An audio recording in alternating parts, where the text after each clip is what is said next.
Hello, everyone. Welcome to the new episode of Sports Across the Pond. This time, we're going to speak about women's sports, and with not just the usuals, me, Carlo De Marquis, Nick Cicero. We have a very welcome speaker, and guest speaker, Nick Mitchell from Sports Pro. Hello, everyone. Hi. Hey, Paola, and hi, everyone. Good to be here with you. Hello. So it's great to have you as a guest speaker here with us, Nick, today. The reason why we really wanted to have you, well, it could be to any content, to be honest, because of course you are very much an expert in anything sports and media. But particularly, we wanted to have you here today because the whole topic is about women's sports in seeing in two different versions. One, the business of women's sports. So what do you see there, and what are the trends, and why it really matters right now, because it's getting the momentum. And the second part of the topic that we really would like to understand more about is about women in business. You launched as Sports Pro, the New Era initiative, which is actually super successful. So we definitely would like to know a bit more about that. But let's get it started and let's talk about business. What do you see from your position? Because you've been covering everything in business and lots about women's business, especially lately. What is your view? What is going on? Yeah, absolutely. Well, thank you again for having me. And I think with women's sports, it's in a really interesting time. Obviously, the numbers and the growth that we've seen in consumption and investment from whether it be media rights or sponsors is out of this world if you think about where we were a few years ago. But let's be honest, we were starting at a pretty low baseline. So it's really exciting to see that we're starting to get a lot of momentum, a lot of news coverage, both from trade bodies and publishers like us on deals that are being done, but also by mainstream media covering more about the business side of sports and the women's sports game as well. What I would say on the other side of that is there's still a long way to go even to the general coverage side. I think the numbers are less than 10% of normal media is actually covering women's sports still. But big event moments is really what is really moving the needle in terms of consumption and interest around the women's sports. The Women's World Cup coming up in a few months' time will be a few weeks' time, I should say. It'll be really exciting to see how much impact that has had on a global scale for consumption and interest around women's football, because there's been a lot of progress with what's happening on the Champions League, what's happened in the Euros.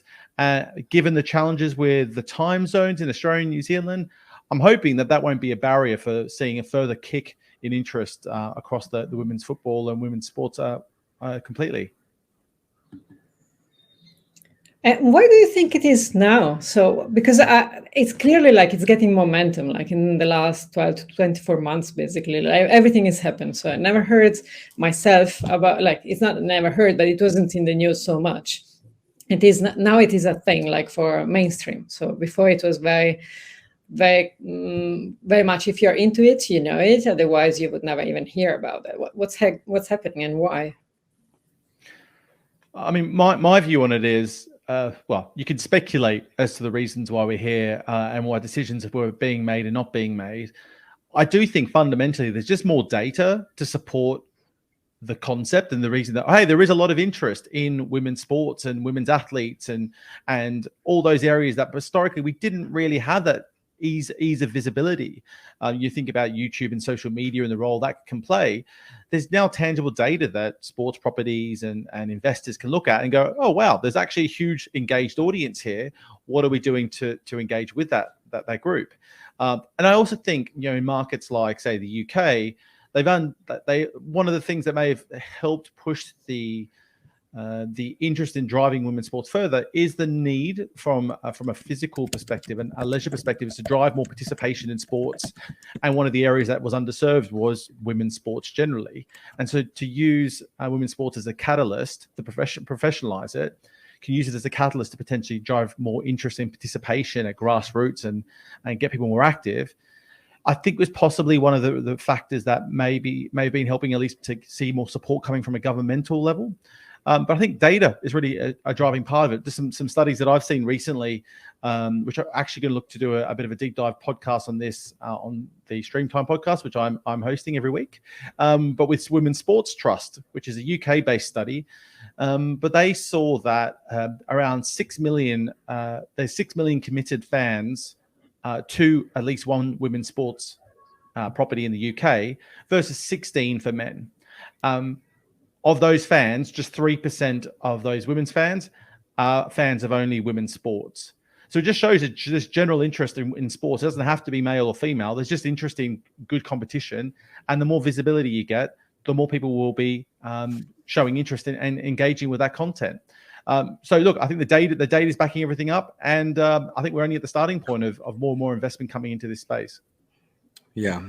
Nick, what I think is really interesting that you just mentioned, and I'm a social media guy, so I love that you brought up social media, but it seems to me like that factor of the world that we live in today, the ability for people to kind of gather in communities that are really, really relevant to their passions, they're able to gather and communicate with one another in a lot easier way. So before, you didn't really have as much conversation around women's sports because mainstream media, mass media kind of dominated the conversation with the couple stick and ball sports or a few Olympics coverages here and there that really dominated the bulk of sports. But to your point about the data, I think that's such an interesting point, is where else would we have gone and got the data pre-social media, right? What would we have done? We would have done, extensive surveys and research studies where we'd interview people. We would look at, certain types of empirical data, or you might have to run a years-long study. Whereas now, in just a matter of years, and I know obviously that there's been a lot of groundwork pre-social media to do this, but for example, in the past few years, you get a few influential figures together, like something with the women's soccer league here in the US, for example, with a lot of really influential people behind it. And they start creating a lot of social conversation around it. That also gives you this new pool of data to pull from a lot faster and allows us to enact change a lot faster.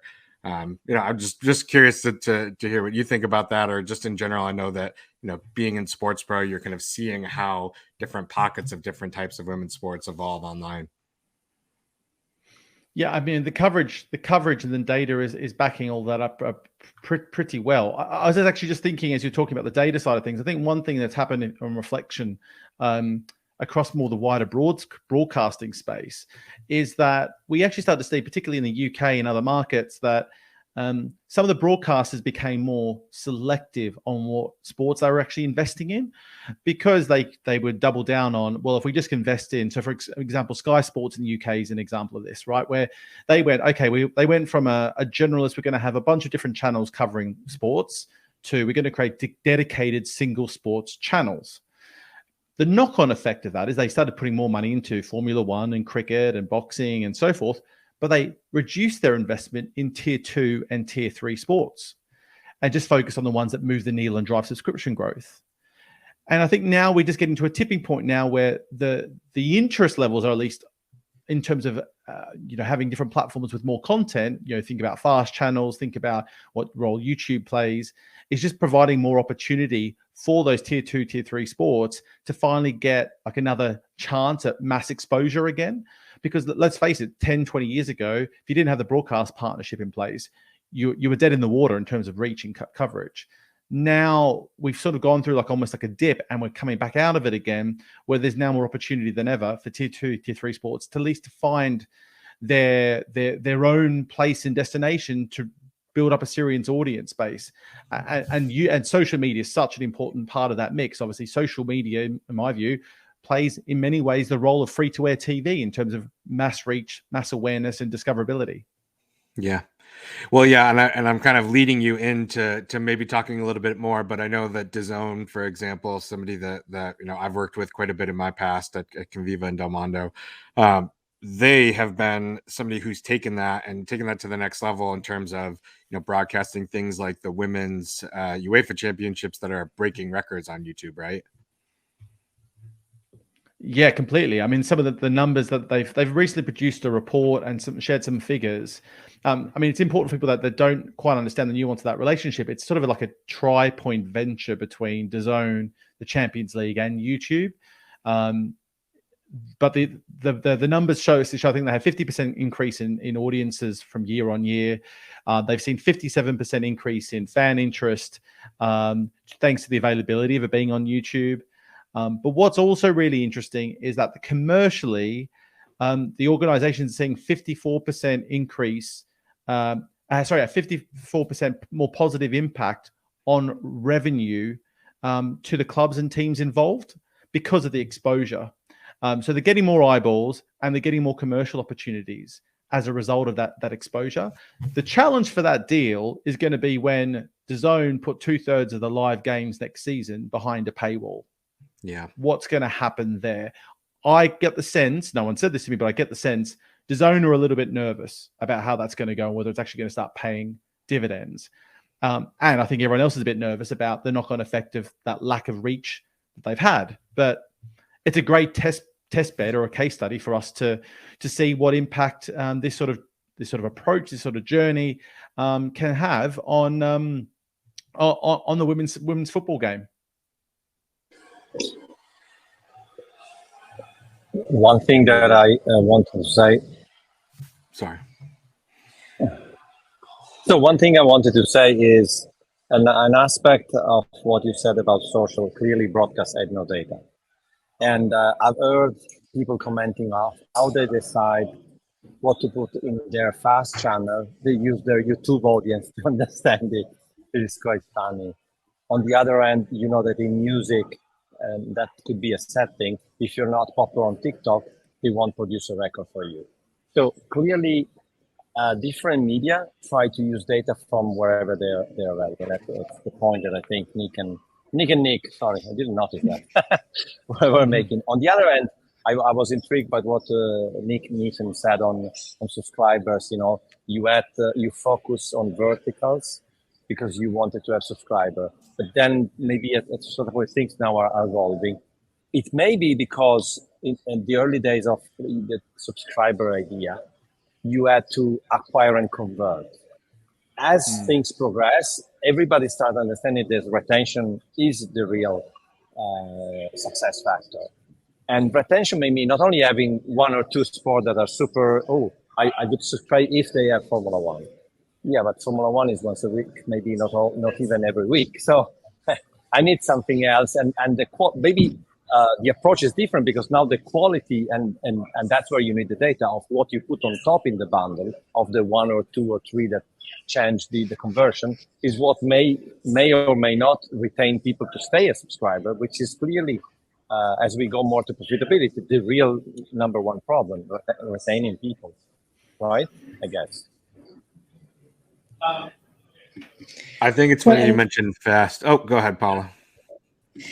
Yeah, so I just wanted to add one data because we were talking about the DAZN Women's Champions League, just to give a bit of prospect as well in terms of how big that was. Like I think it was very, like from a growth perspective, all you said, Nick, was very interesting because it's like the numbers are double digit going to triple digit. So it's like, which is not surprising because of course you're starting from a lower point, but still it's massive. The key thing that I was looking at in terms of the numbers there was like that basically their channel in 1 year and a half, that's very young. So they did 100 million views in total. And if you think about Europe as a population, which is 750 million roughly. So they did every person in Europe, 1 out of 7, like basically watched at least a video of the Women's Champions League, just to give a comparison. It's like for something that was not online before, like first time ever, that's the first kind of approach to that, which is basically getting that reach is definitely massive. Of course, then the paywall might be a challenge because you need to invest for a longer period of time to actually get people to get used to it. But interest is there because it could have been very different. It could have been like 1 out of 30 people actually watching it, to be fair. And I think it's surprising 1 out of 7 if you're considering the whole population. So, which is not, of course, it's not the right demographic, but to give a perspective, really. Yeah, absolutely. I would just add on that, Paola, that I think one of the big things that this is a reminder of is that there is incredible audience numbers to be produce, not just in women's sports, but indeed just in sports generally, when you open the floodgates and make sure your content is in the right places. The challenge has always been the audiences can be there if we put in the right places. How do you turn that into conversion? How do you monetize that? What will be interesting to see is YouTube has obviously invested a lot of time into creating and maturing their monetization approach around e-commerce, around pay-per-view, the new primetime proposition, and all those extra layers of revenue generation outside of the traditional just subscription offering, which we all know in terms of, in the broadcast space is so hindering to audience growth. It'd be great to see that not only is this able to grow such a scaled audience on YouTube, but indeed they can just turn that directly into serious revenue for both everyone involved. Because what's the magic? What's the tipping point? Like, what numbers do they have to do on YouTube to be able to move the needle enough to generate income? Because it's pretty impressive numbers on the scale, right?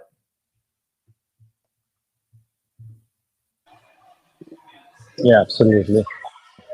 One thing that I've spent the last 35 years in different sports, not only in few sports. And something I noticed through the years, before this moment where clearly we all talk about it, in certain sports, and I think it may be a difference. You mentioned football, soccer, etc. Clearly, these are events that happen completely separate. It's like almost a different game for people, blah, blah, blah. When you're in athletics, at the Olympics, direct experience for me, ski races, ski World Cup, they're together. I learned this from NBC, the broadcaster. It's about a flag, a hero, and a story. Honestly, we would be all mad because now the women's ski team is super strong, or there is an athlete, Fiona May, so honestly, I think this separation between men and women, I understand. I don't condone, but I understand when the sport is completely separate. But very often when the sports are together, I don't see, and tennis is another example with big discussions. So I don't touch tennis, but the other sports, it's about the flag, the hero, and the story. I don't care if it's a man or a woman, and I enjoy sports in the same way. On the other hand, you look who's ruling the sports without going to polemic. It's all men. And that, I think, it's a problem in the end. It's definitely a problem.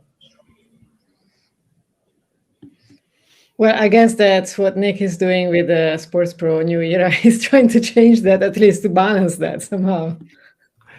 Well, we're definitely trying, that's for sure. I mean, one of the things that we've seen, looking at the data ourselves, not only of the audiences that exist, but also the job roles exist, that the industry is so heavily male dominated in terms of percentages, it's pretty hard to, we have a real lack of women in senior positions, although that is changing.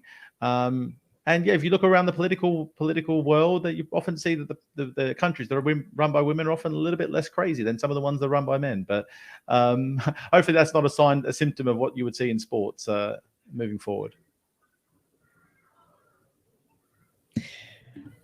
I would like just to bring up one more thing when we were talking about business and data. So I was trying to look at numbers of valuations of, especially, I'm following a lot about Alexis Ohey and what he's doing with Los Angeles Football Club and Angel City Football Club. And I was looking at how ambitious that is. Of course, it might not be all of the clubs whatsoever, but basically they started like very recently. And last year they were already valued $100 million, and they're aiming to get to 1 billion in 5 years.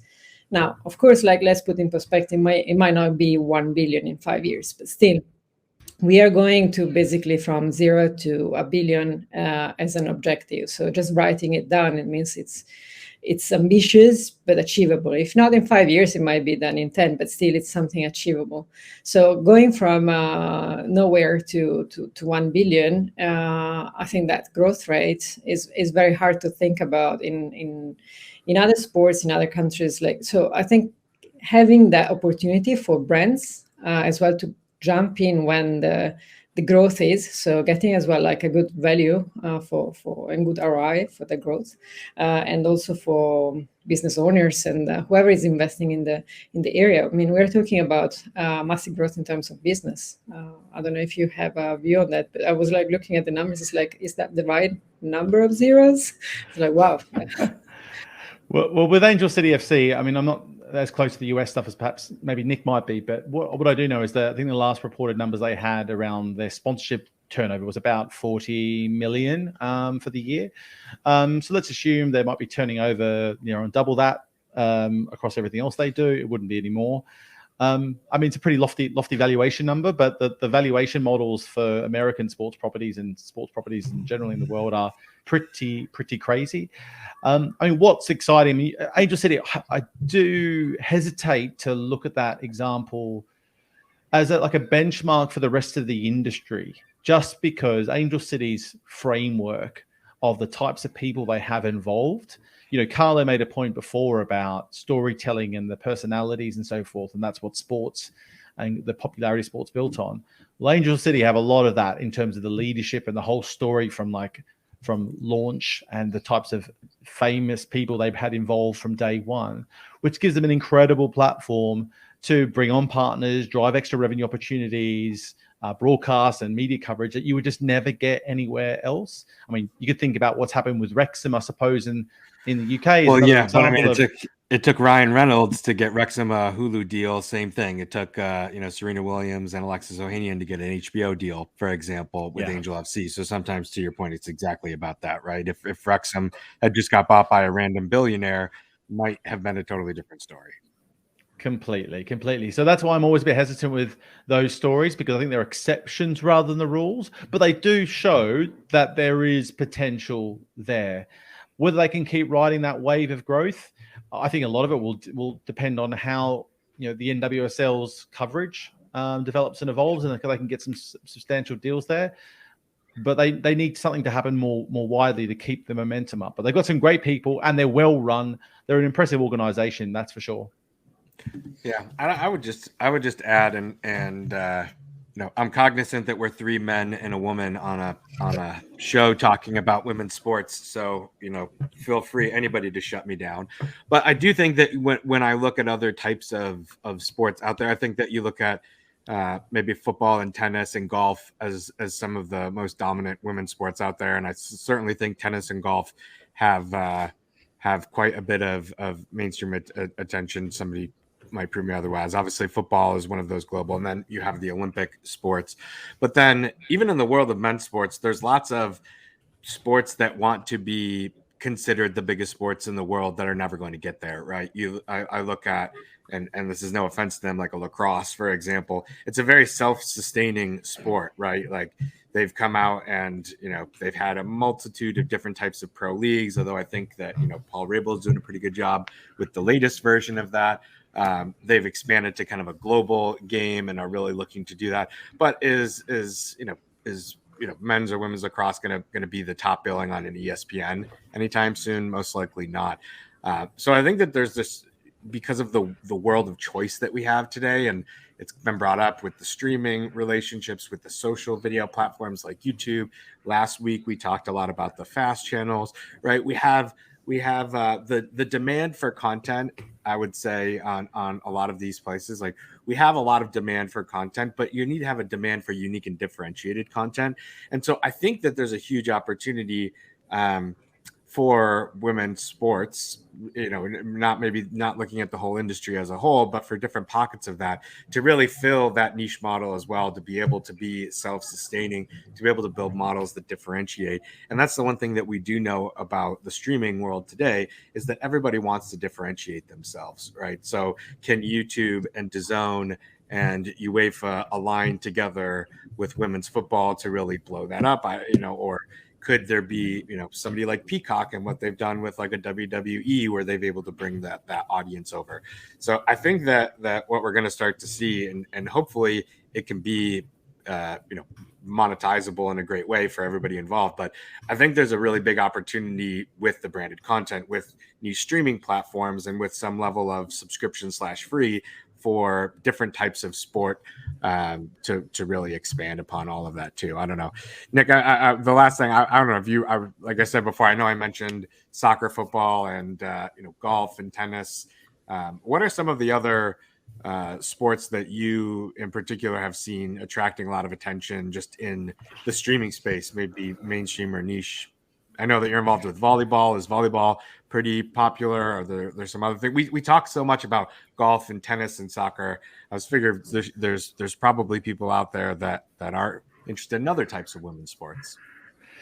Yeah, there's a lot of interest in. I think there's a lot of broad interest across a number of different sports in the same way across men's sports, I think. But in terms of generating the interest on the sort of professional and commercial side, I'd say they're the main ones. I think very interested to see what happens with the WNBA and basketball generally. It feels like that is in such a good place to really take a big step. I know, the coverage has been growing in the US. The coverage of college basketball has been growing in the US exponentially. ESPN's already come out and said they struggle. They're going to struggle to hold on to a lot of their media rights because they have such a sort of not a monopoly, but a bit of a monopoly on the women's various women's sports they have on the platform, and basketball's probably the core product there. Outside of that, there's some interesting models I'm watching. So volleyball is, as you mentioned, sort of really focused on trying to be very balanced with the amount of coverage and content they produce for both the women's and men's games, both indoor and in beach. I think tennis is one of the ones that's interesting, out with Serena Williams sort of stepping away and so forth. And will there be some shining personalities to come through and heroes to really step up?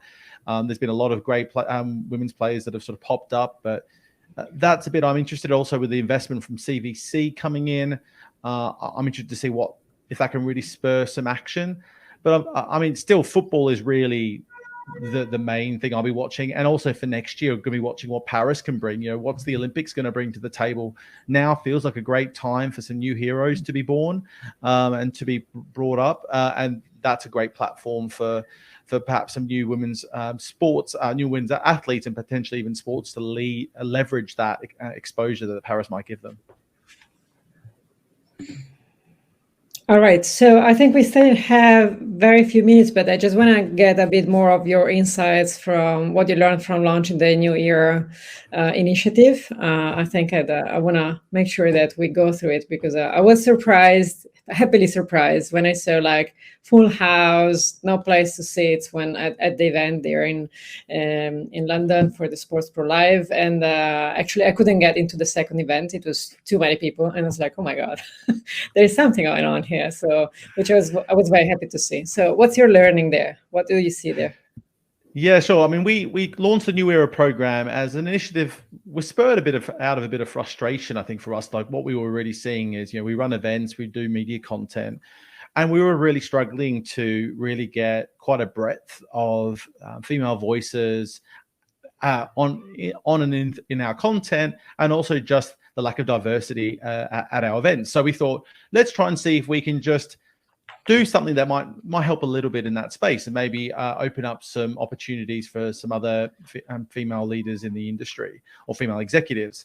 So we launched the New Era program, which the concept was to build a class of I think it was 13 or 14 women who would have the opportunity to get mentorship from real senior leaders in the industry. We're talking let's say like Alexandra Willis, the Director of Digital at Premier League. We're talking Johanna Ferries, the SVP of Activision Blizzard, Commercial Director of ATP Media, CFO, COO of English Rugby Union, Charlotte Burr from FIFA, and about a bunch of others that are real quite senior C-level executives, and they would become effectively mentors for this class.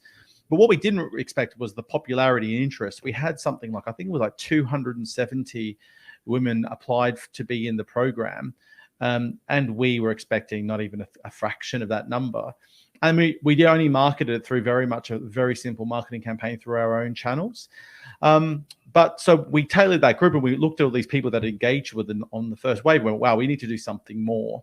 So we've launched podcast series, articles, webinars, and are producing a whole stream of content to talk to this audience set itself. So it's not about creating awareness of women in the sports industry, but it's actually to help create a community of women in the sports industry and also tell their stories and heighten awareness of the role models that exist in this industry and space that are the female leaders. And fast forward sort of 9-12 months as this has been growing, we've got something like 33 different countries represented in our community. The people who've signed up to be part of the community and the different content initiatives we do is approaching 1,000 people. We had 200 attend our event in Sports Pro Live. 200 apply to attend. We had to limit the numbers because we couldn't fit them all in the room, as you pointed out before. And we're really excited. Like, there's such an incredible interest. And if you talk to the people that are involved, oh, it's so refreshing to hear that actually that they love it. They love being involved with it. They love the ability to engage with their peers and people in a similar boat and a similar experience. And there's huge support developing around it, both also from men within the industry who really want to empower and support women in the industry, because there's still quite a dearth of women in this sector. Now, sports has still a huge problem, top down and bottom up, right? There's not enough women who are interested in getting into the sports industry. Like, there's a lack of supply because sports is not a particularly attractive place for some women to come into on first instance. And there's still a lack of leadership in those top roles that we need to see have more role models. But we're hoping to see that we are seeing that is changing. And we want to just really foster that continues to progress, and we start seeing more women interested in the industry and taking roles in the industry at all levels, not just at the top or at the bottom. So we're hoping to play a little bit of a role in that, because we think it's a really important part of helping this industry progress. Well, that's great to see. To be honest, I was happily surprised, and I'm really curious to see what's going to be in a year from now, because as you see, it's growing like massively, and that's nice to see.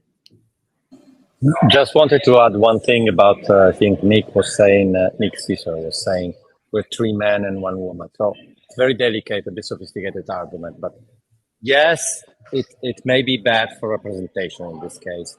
But the fact that men are involved in progressing, women in the sport business, women in sport, is crucial, not only because at least they're 50%, even if we know in some cases they're 80% and in the top 80% position, but it's crucial.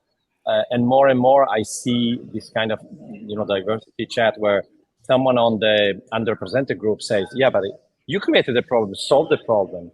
I have a friend that is an exec in a top broadcaster, and she says, I'm always invited to this panel. Just do something. Don't stop inviting me to panel. Let me work. Yeah. But do something. Take action. Yeah. Oh, yeah. And then, I've had the pleasure of sitting with a lot of the fine women that Nick mentioned, like Alex Willis and others on panels. And, honestly, all of my best clients and employees and people that I've worked with my life in the social video world have been really smart women. So yeah, obviously looks are one thing, but I know that everybody here on this call is always driving to figure out ways that we can achieve equality and representation. So, it's kind of hard to not mention it though, tongue in cheek.